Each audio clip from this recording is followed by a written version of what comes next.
서울 강동갑 출신 신동호 의원입니다. 오늘 6분 교수님들한테 많이 배웠고 또 많이 저도 마음이 정리가 됐습니다. 사실 예산 문제는 지금 방금 우리 존경하는 그 김승남 의원님하고 황승현 교수님께서 주고받은 대화 속에서 나옵니다만은 예산권의 우위는 우리 헌법구조상 사실은 행정부에 주고 있죠. 그것은 우리 헌법구조뿐만이 아니고 효율성 면에서 보더라도 예산을 편성하려면 많은 경험과 자료와 정보가 축적이 돼 있어야 하는데 국회가 이걸 감당할 능력이 사실 없지 않습니까? 문제는 이제 예산에 대한 행정부의 책임성과 우위를 인정하더라도 국민의 대표로서 적절히 우리가 감시할 수 있느냐, 그러한 모니터할 체제를 갖고 있느냐가 중요한데 이제 그것이 잘 안 되고 있다는 문제의식에서 오늘 이 위원회가 출발됐다고 저는 생각을 합니다. 그런데 상임위에 대해서는 상설하는 문제, 상임위하는 문제에 대해서는 저는 상임위 하는 게 목적이 아니라 사실은 제대로 감시할 수 있는 구조를 갖고 있냐가 더 우선이 아니겠냐 그런 생각을 합니다. 그렇다면은 자 지금 많은 의원님들이 예결위를 들어가려고 합니다. 그거 왜 들어가려고 하겠습니까? 거기 들어가면 혹시 내 사업 안에 끼어넣을 수 있지 않겠는가? 솔직히 이렇게 얘기를 해야 됩니다. 그래서 저는 지금 많은 교수님들 얘기하셨듯이 사실은 예산심에서 총량적인 검토가 필요합니다. 또 제대로 합리적인 검토가 되려면 분야별 재원 배분이 현재는 제대로 되어 있느냐 또는 연도별로 변화는 제대로 되고 있느냐 여기에 대한 그 굉장히 검토가 필요하거든요. 이게 사실은 필요하면서도 굉장히 어려운 분야 아닙니까? 오랫동안 이 분야에 종사하지 않고서는 이 감이 잡히지 않는 거죠. 그래서 저는 역할 분담을 하자 이런 얘기입니다. 예결위의 역할에 사업심사, 세부적인 사업 검토 권한은 뺐자는 얘기입니다.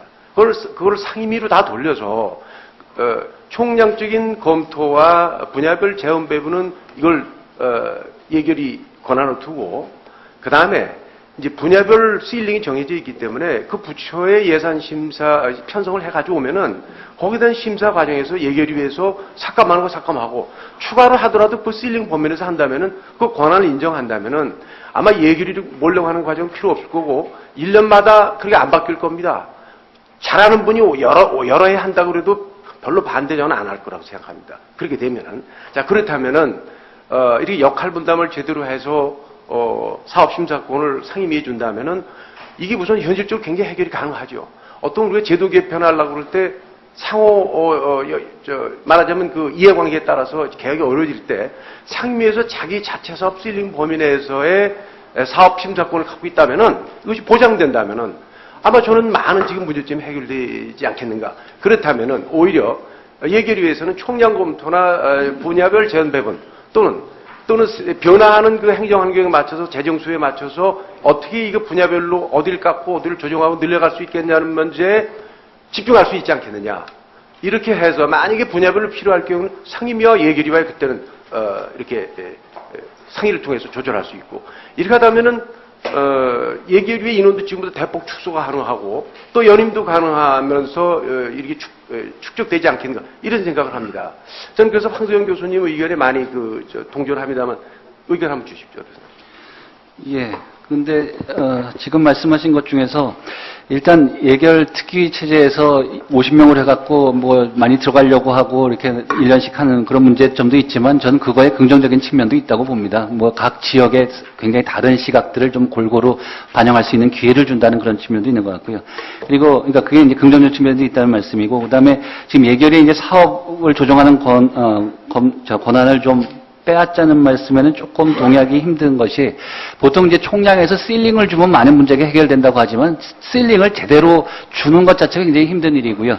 또 그 실링 자체를 상임위에서 제대로 잘 안 지킬 가능성도 많이 있고 말하자면 상임위에다 권한을 더 주더라도 그 상임위에서 각 올라온 거를 다 합치다 보면 전체적인 총량에 안 맞는 수가 많기 때문에 다시 또 조정을 해야 되는 일이 반드시 발생하기 때문에 예결위의 최소한의 그런 조정 권한은 충분히 주어져야 된다 이렇게 생각합니다.